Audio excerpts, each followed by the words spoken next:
Excuse my tongue being all colorful. You need airheads.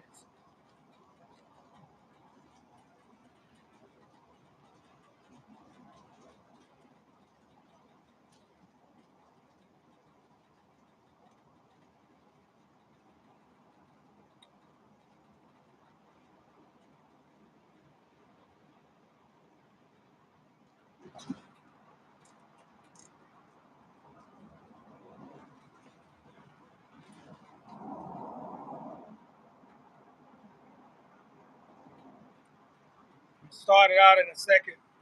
Excuse, excuse my tongue being a different color. So y'all slay me in the comment section. I've been eating an airhead.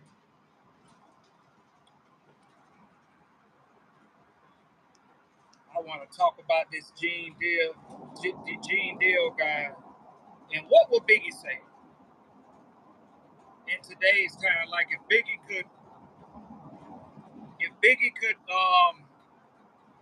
if God would grant Biggie a pass to,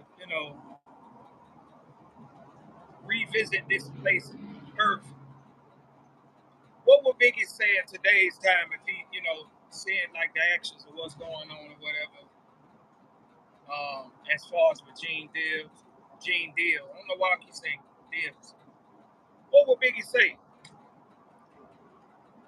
Biggie has been dead almost 30 years.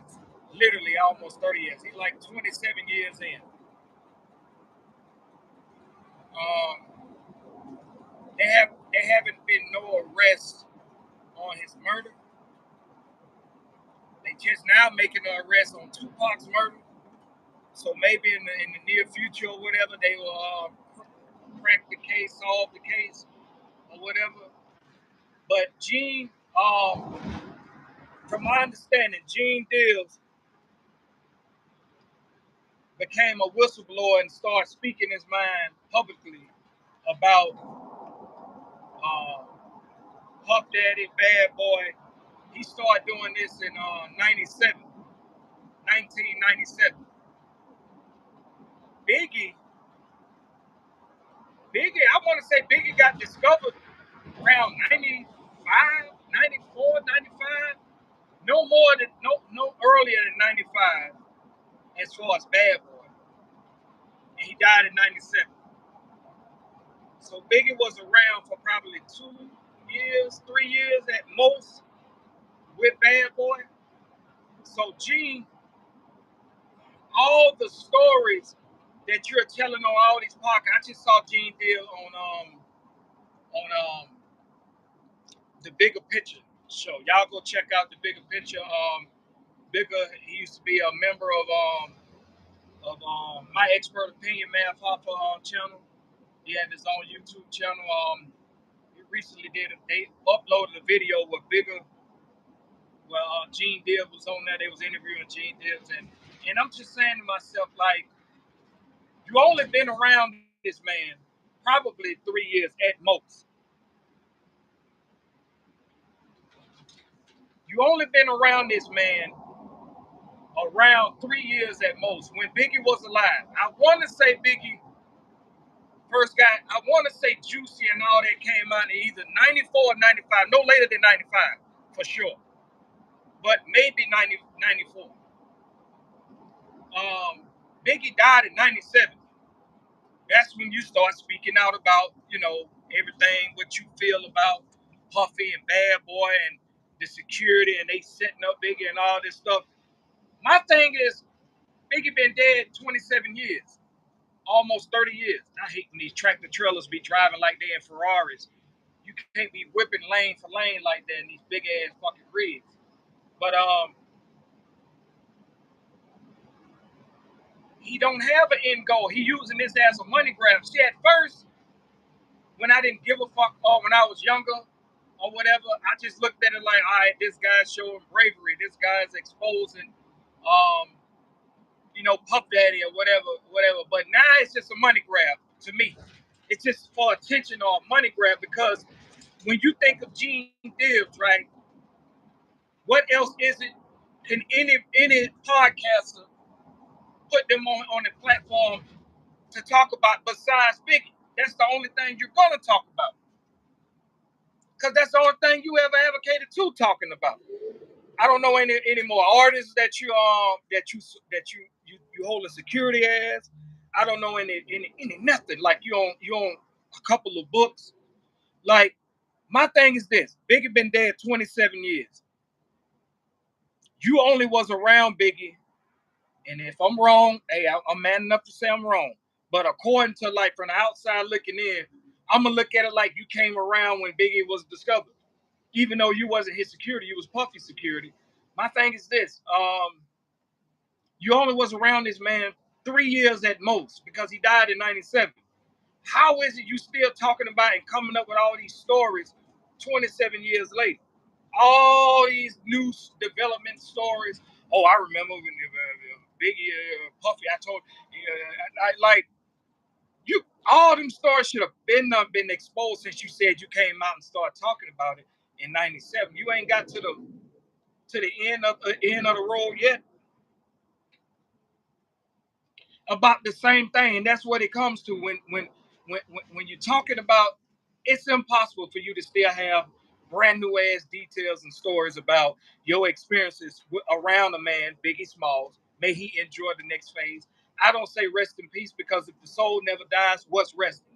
So anyway, may he enjoy the next phase. If you was only around this man for 3 years at most, god damn, bro, you ain't ran out of stories yet.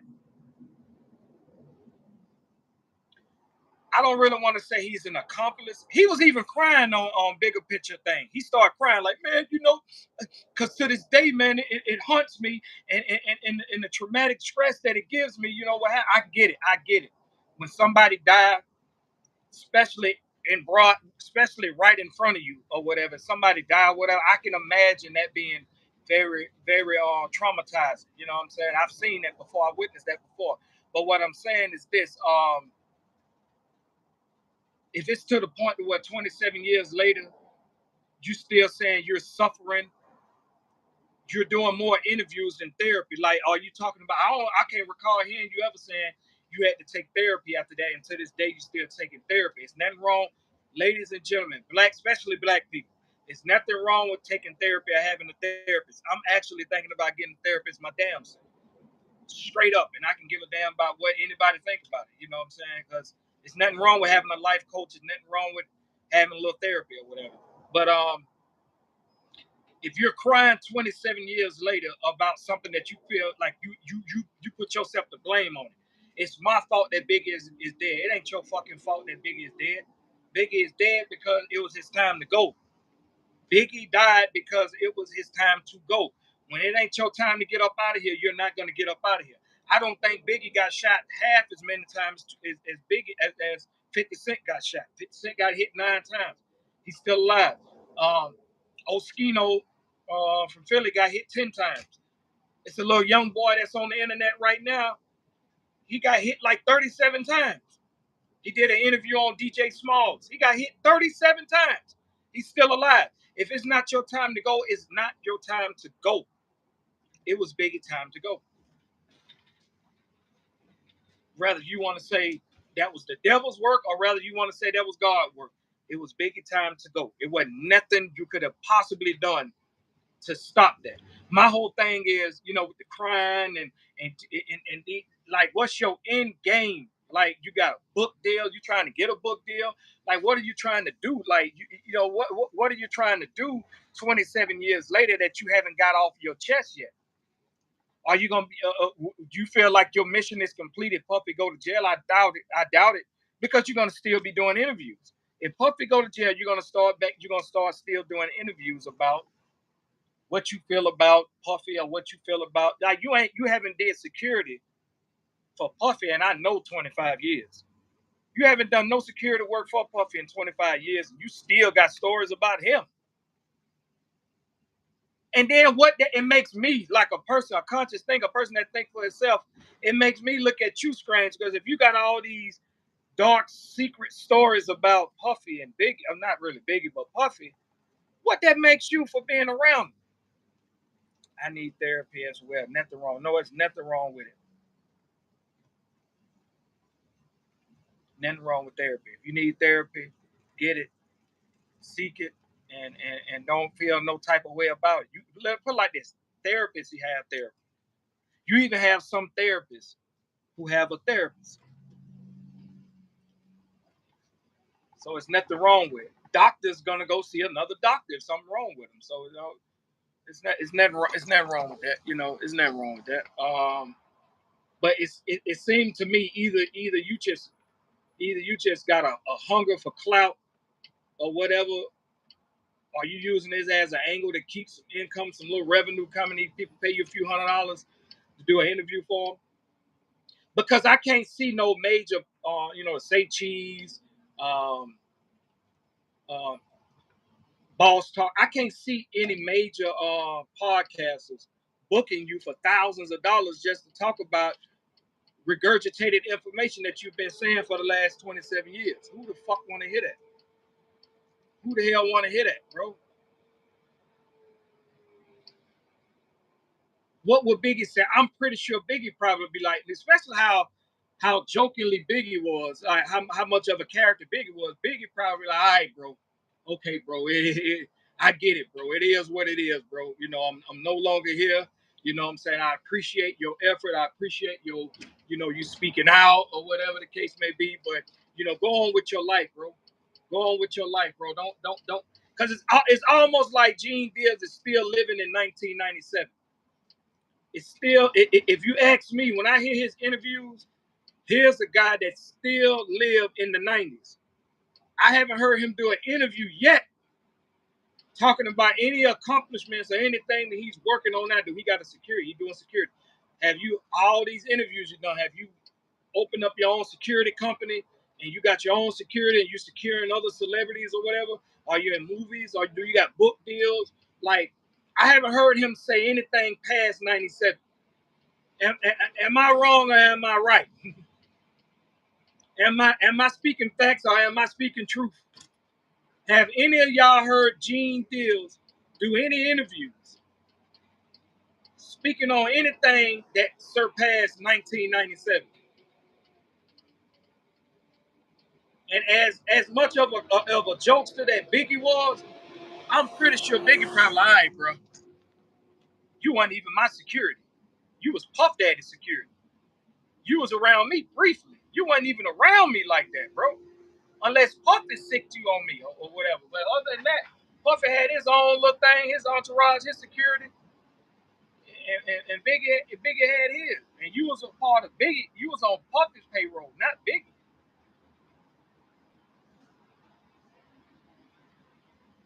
It's a money grab, man. It's just a money grab, man. These people be using the dead for a money grab, man.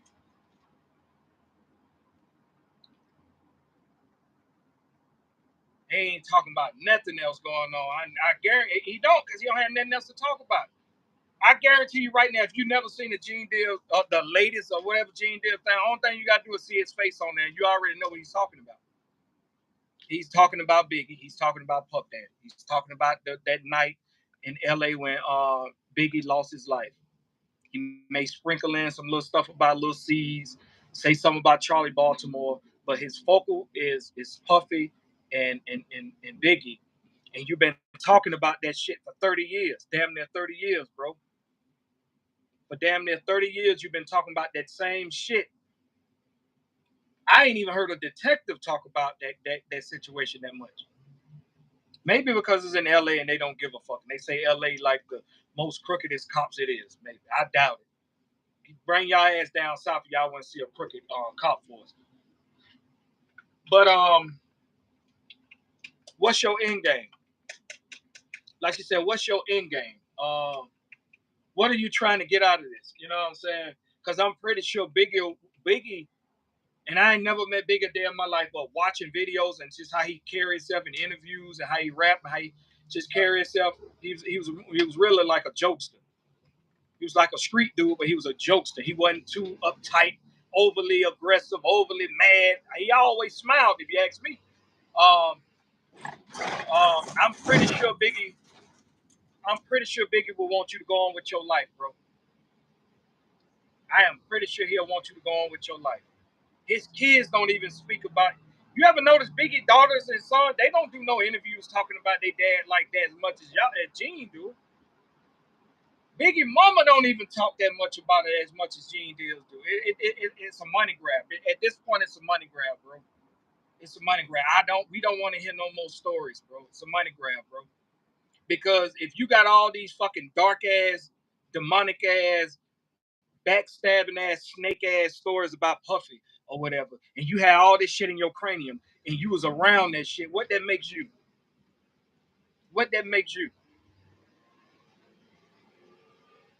Yeah, Big Mom don't talk about that stuff like that. That lady don't went on with her life. She don't put her child, only child, to rest.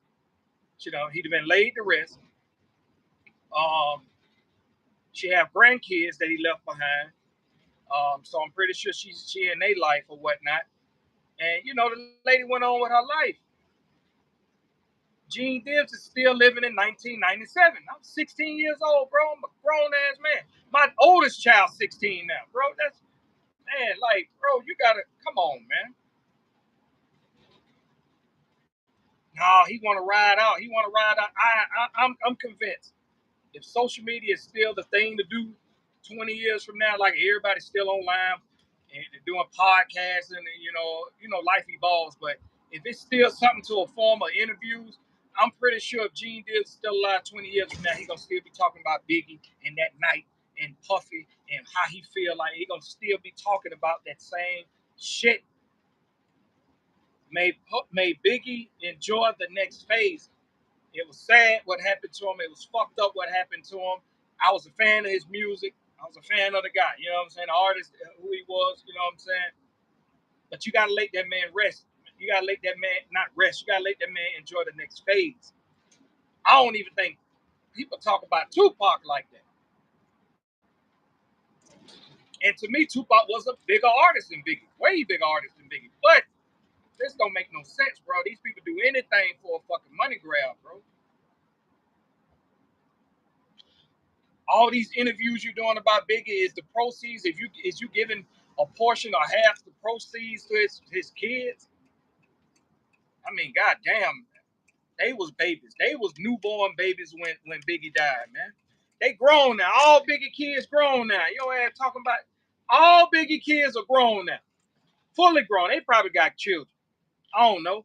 You know what I mean? But all them grown now, and you still talking about, and you crying. Y'all go check out the bigger picture, bigger, who used to be a host on a guest host or whatever, co-host on My Expert Opinion on his YouTube channel. Check him out. Y'all get his channel up. I think he got about like 18,000 subscribers now. Y'all fuck with him, man. He was a Biggie fan. But I knew when I seen Gene Dibs on, I already knew what this interview was gonna be about. And voila, that's exactly what it was. Talking about Biggie, he was even crying. Man, I'm crying. I wish somebody would crying and shit, man. It's 30 years later, bro. 30 years later, and I get it. Grieving is grieving. Yeah, I get it. I get it. But bro, you ain't been in that man life that long to be doing all that shit. You extra as hell now, bro. You being a bit extra now, bro. You on your Hassan Campbell shit. You being extra as a motherfucker. Damn, them make me feel like, yeah, like you say, accomplice.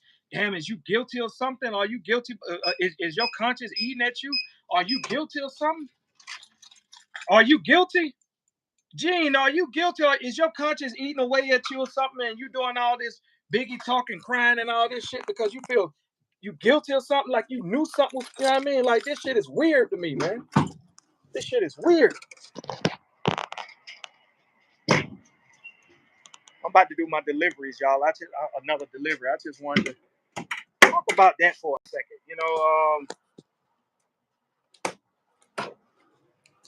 I wanted to talk about that for a minute. Y'all check out that interview. Come back over here and let me know what y'all think about that interview and Gene Dibs. Should he go find him a job? Should Gene Dibs go find him a job? Well, nobody want to keep hearing these stories. And then we live in the internet phase. A lot of the people that's fans of these channels, these young people that's watching this stuff, they don't know what the fuck you talking about. They weren't even born when Biggie died. A lot of these 2000 babies and shit, they weren't even born when Biggie died. And when they were born, they was kids. You still talking about this stuff, bro. Like, quit using that man. Let that man enjoy the next phase, man. Quit talking about that man's situation like that. You know what I'm saying? Man been dead almost 30 years. You dig up Biggie grave right now, open that casket. It probably ain't even bones in there no more. You know what I mean? Like, good God Almighty, man. Let that man enjoy the next phase. Nigga do anything for a couple dollars and try to go viral. Puff ain't addressed you in 25 years. Puffy don't even talk about you. He don't even talk about you, bro. That nigga still talking about Biggie. Made Biggie enjoy the next phase. This ain't no hate at all. I'm a Southern cat, and I'm telling you, and it was during a time when when Biggie was the shit, they didn't even respect the South music like that. They booed Outkast at the award show. Soul Train Award, Source Award. They booed Outkast. Top 3 best hip hop groups it ever was. They booed Outkast during that time. They didn't even respect the South when Biggie was the shit. And I was a fan of.